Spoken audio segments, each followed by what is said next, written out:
Hello class 10th students, how are you. कैसे हैं आप सभी और आप लोगों की पढ़ाई कैसी चल रही है। आई होप बहुत तगड़ी चल रही होगी।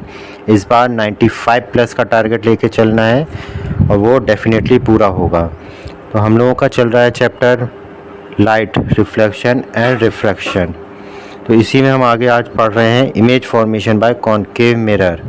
इसके लॉज जो रे डायग्राम बनाने के होते हैं हम लोग ऑलरेडी कंप्लीट कर चुके हैं। आज हम देखेंगे कि डिफरेंट जगह पर रखने, ऑब्जेक्ट को रखने से किस तरह की इमेज क्रिएट होती है। तो देखिए, जब ऑब्जेक्ट हमारा इन्फिनिटी पे होगा, when object is at infinity, तो इन्फिनिटी से हमारी हमने देखा था किसी भी तरह की हम लाइंस ले सकते हैं। पैरेलल ले सकते हैं, फोकस से आती हुई, सेंटर से आती हुई। तो यहाँ पे हम पैरेलल लाइंस ले रहे हैं कि दो पैरेलल लाइन, एक ये और एक ये वाली इन्फिनिटी से आ रही है ऑब्जेक्ट से।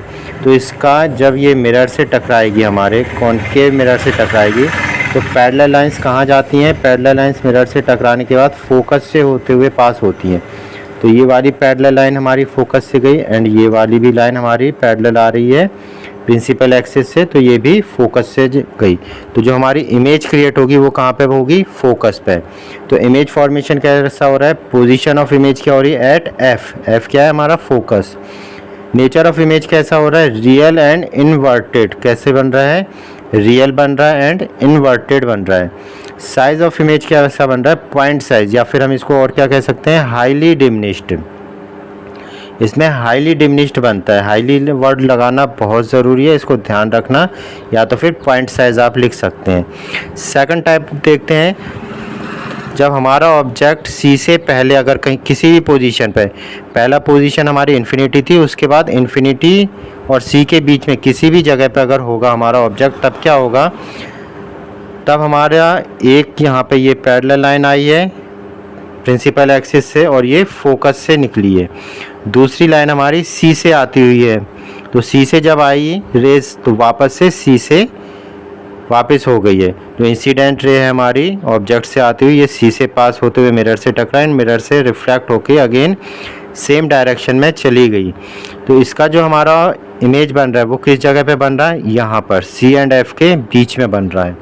तो देखते हैं इमेज फॉर्मेशन कैसा हो रहा है हमारा, पोजीशन कहाँ पे बन रही है, बिटवीन एफ एंड सी।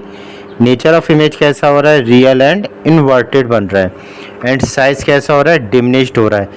इसमें कैसा हो रहा था, हाईली डिमिनिश्ड हो रहा है। जब इन्फिनिटी पे है तो हाईली डिमिनिश्ड, और जब सी से पहले हो रहा है तो डिमिनिश्ड हो रहा है। थर्ड केस देखते हैं, व्हेन ऑब्जेक्ट इज एट सी। जब ऑब्जेक्ट हमारे सी पोजीशन पे अगर होगा तो हमारी लाइन सी से पास होने वाली तो बनेगी नहीं, तो कौन सी हम बनाएंगे, पैरेलल लाइन बनाएंगे एंड एफ से पास होने वाली बनाएंगे। तो जो लाइन हमारी रे ऑब्जेक्ट से आ रही है मिरर से टकराने के बाद, पैरेलल लाइन कहाँ से जाएगी, पास होगी, एफ से पास होती हुई निकल जाएगी। और जो लाइन एफ से पास होगी वो पैरेलल में, ये वाली जो पैरेलल लाइन है इस तरह से इसके प्रिंसिपल एक्सिस से पैरेलल में वापस हो जाएगी। तो इन दोनों का एक रे यहाँ से यहाँ पे आई, दूसरी यहाँ से इस तरह से ये आ गई। तो जो हमारी इमेज है वो इस जगह पे यहाँ पे बन रही है। तो इमेज कैसे बन रही है, पोजीशन कौन सी बन रही है, एट सी। सी पे ही हमारा ऑब्जेक्ट है एंड इमेज भी सी पर ही बन रही है। नेचर ऑफ इमेज कैसा आ रहा है हमारा, रियल एंड इन्वर्टेड हो रहा है। एंड साइज कैसा आ रहा है, same size as that of object. यहाँ पे सेम साइज आ रहा है। यहाँ पे हाईली डिमिनिश्ड था, यहाँ पे डिमिनिश्ड हुआ और यहाँ पे सेम साइज हुआ। अब सेम साइज होने के बाद आगे हमारा अब साइज बढ़ने लगेगा। तो अब हम देखते हैं, when object place between F and C. F और सी के बीच में अगर हम रखेंगे, तो हमने ये बी पॉइंट पे हमने अपना ऑब्जेक्ट रखा, तो ऑब्जेक्ट से पहली लाइन हमारी ये पैरेलल लाइन बनाई हमने। ये पैरेलल लाइन हमारी प्रिंसिपल एक्सिस से इस तरह से पैरेलल में, तो पैरेलल रे क्या होगा, एफ से पास होगी। ये रहा फोकस पॉइंट, तो यहाँ से ये पास होती हुई चली गई। दूसरी लाइन हमारी जो रे बनाई हमने वो कैसी बनाई, सी से पास होती, तो ये सी से पास होकर यहाँ पे टकराई, टकरा के वापस से इधर पे सेम सी से वापस हो गई। तो ये दोनों ही लाइन आपस में पॉइंट कहाँ पे जाके जुड़ रही हैं, इस पोजीशन पे। तो इसकी इमेज कैसी फॉर्म हो रही है, जो इमेज बन रही है वो बियॉन्ड सी, यानी कि सी के बाद बन रही है। नेचर कैसा बन रहा है, रियल बन रहा है, इन्वर्टेड बन रहा है। ये बात हमेशा ध्यान रखिएगा, जब भी रियल बनेगी हमेशा इन्वर्टेड बनेगी। Real image always inverted and virtual image always erect. तो ये कहाँ पे बनी, इस जगह पे। नेचर हो गया रियल एंड इन्वर्टेड। साइज़ कैसा बना, इन लार्ज्ड, मतलब जितना ऑब्जेक्ट था ऑब्जेक्ट के साइज से बड़ा साइज़ बना। अब देखते हैं हम नेक्स्ट केस। तो इस केस में जो हमारा ऑब्जेक्ट है वो हम F पॉइंट पे रखेंगे, फोकस पे। तो फोकस से हमारी एक लाइन ये पैरेलल बनेगी, तो ये टकरा के कहाँ से जाएगी, हमारी F पॉइंट से वापस जाएगी। और जो हमारी C से जाएगी, ये पॉइंट हमारा C है, तो C से जो जाएगी यहाँ से टकराएगी एंड अगेन वापस इसी डायरेक्शन में जाएगी। तो ये आपस में हम देख सकते हैं कि ये आपस में मिलती हुई दिखाई नहीं दे रही है। तो ये कहाँ जाएगी, इमेज बनेगी एट इन्फिनिटी पे। तो इमेज फॉर्मेशन कैसा हो रहा है, पोजीशन हो रहा है at infinity. Nature of image कैसा हो रहा है, रियल एंड इन्वर्टेड हो रहा है। एंड साइज़ कैसा हो रहा है, हाईली इनलार्ज, बहुत बड़ा साइज़ बन रहा है इसका। ठीक है, नाउ लास्ट केस हम देखते हैं। When object is between P and F, P and F के बीच में अगर हम रखेंगे तो कैसी हमारी इमेज बन रही है। तो पहली लाइन तो हमने ये ड्रॉ की, ऑब्जेक्ट से पास होती हुई लाइन मिरर से टकराई एंड ये F पॉइंट से वापस हो गई। दूसरी हमारी ये C से पास होके गई, मिरर से टकराई एंड वापस हो गई। तो अब यहाँ पे हम पीछे साइड देखेंगे कि जितना हम बढ़ाएंगे तो ये फैलती जा रही है ना, ये इस तरह से दूर जाती जा रही है। तो इसकी जो इमेज बनेगी ये हम यहाँ पे इस तरह से आगे इसकी बनेगी, इसकी इस तरह से डॉट डॉट करके हम यहाँ पे ये आगे इमेज इसकी क्रिएट हो रही है अंदर। तो इसकी इमेज फॉर्मेशन कैसा हो रहा है, पोजीशन कैसा हो रहा है, बिहाइंड द मिरर, मतलब मिरर के पीछे। नेचर कैसा जा हो रहा है इसका, वर्चुअल एंड इरेक्ट। और इसकी साइज कैसा बन रहा है, इन लार्ज्ड बन रहा है, मतलब जो हमारा ये ऑब्जेक्ट है इससे बड़ा बन रहा है। आइए पूरा एक बार चार्ट में देखते हैं हम। Position of object with in focus between P and F, जब P एंड F के बीच में होगी तो पोजीशन ऑफ इमेज कहाँ पे बनेगी, बिहाइंड द मिरर, मिरर के पीछे बन रही है। एंड इमेज कैसी बन रही है, इनलार्ज्ड बन रही है। तो बिहाइंड द मिरर बन रही है तब वर्चुअल एंड इरेक्ट नेचर होगा। जो नेचर ऑफ इमेज होगा वो कैसा होगा, वर्चुअल एंड इरेक्ट।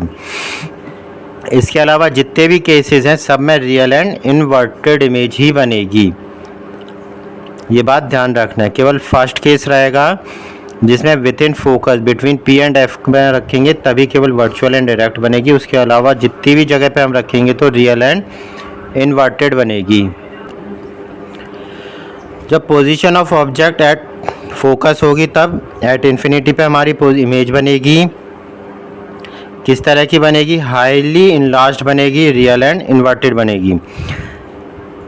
जब ऑब्जेक्ट हमारा F एंड C के बीच में होगा तो हमारी इमेज की पोजीशन क्या होगी, बियॉन्ड C, C से पीछे होगी। इमेज कैसी बनेगी, इनलार्ज्ड बनेगी and nature real and inverted होगा।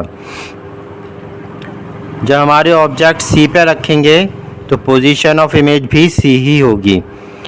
साइज़ कैसा बनेगा, जब C एंड C आएगा तो इक्वल बनेगा, ऑब्जेक्ट के इक्वल हमारी इमेज बनेगी एंड रियल एंड इन्वर्टेड ही बनेगी। बियॉन्ड C यानी कि C के पीछे जब हमारा ऑब्जेक्ट होगा तब इमेज बनेगी हमारी F एंड C के बीच में। कैसी बनेगी, डिमिनिश्ड बनेगी यानी कि छोटी बनेगी एंड रियल एंड इन्वर्टेड बनेगी। एट इन्फिनिटी, जब हमारी इन्फिनिटी पे होगी ऑब्जेक्ट तो हमारी इमेज कहाँ पे बनेगी, फोकस पे। ये याद रखिए, जब फोकस पे ऑब्जेक्ट होगा तो इन्फिनिटी पे इमेज बनेगी, जब इन्फिनिटी पे ऑब्जेक्ट होगा तो फोकस पे इमेज बनेगी। बिटवीन F एंड C अगर होगा ऑब्जेक्ट तो बियॉन्ड C हमारी इमेज बनेगी, और जब बियॉन्ड C ऑब्जेक्ट होगा तो बिटवीन F एंड C हमारी इमेज बनेगी। तो ये चार्ट आप कुछ कंपैरिजन करके आपस में अपने सही हिसाब से, जैसे यहाँ पे C है तो C पे बनेगी, इस तरह से आप इजीली इसको याद कर सकते हैं। उसके बाद देखते हैं uses of concave mirror. Concave mirror के यूज़ कहाँ कहाँ पे होते हैं, तो used in torch, vehicles, headlight. तो इनकी टॉर्च में, व्हीकल्स में, हेडलाइट्स में, गाड़ियों वगैरह के, सर्च लाइट में to get powerful beams of light, ताकि पावरफुल बीम हमें मिले। Concave mirror is used as shaving mirror to see a large image of the face. जो कॉनकेव मिरर हैं वो सेविंग मिरर में भी यूज़ होते हैं ताकि जो हमारा फेस है वो थोड़ा बड़ा सा दिखाई दे और आराम से सेविंग की जा सके। इसके अलावा दांतों के डॉक्टरों के द्वारा भी कॉनकेव मिरर यूज़ किया जाता है ना। मुंह के अंदर देखने के लिए कि कौन सा दांत ख़राब है हो रहा है, किसमें कीड़े वगैरह लग रहे हैं। तो इस तरह से काफ़ी जगह कॉनकेव मिरर का यूज़ होता है। तो इन चीज़ों को थोड़ा बहुत ही अच्छे से समझिए, वीडियो को दोबारा देखिए ताकि अच्छे से चीज़ें समझ में आ सकें, और ज़्यादा से ज़्यादा शेयर कीजिए इसे। Thank you.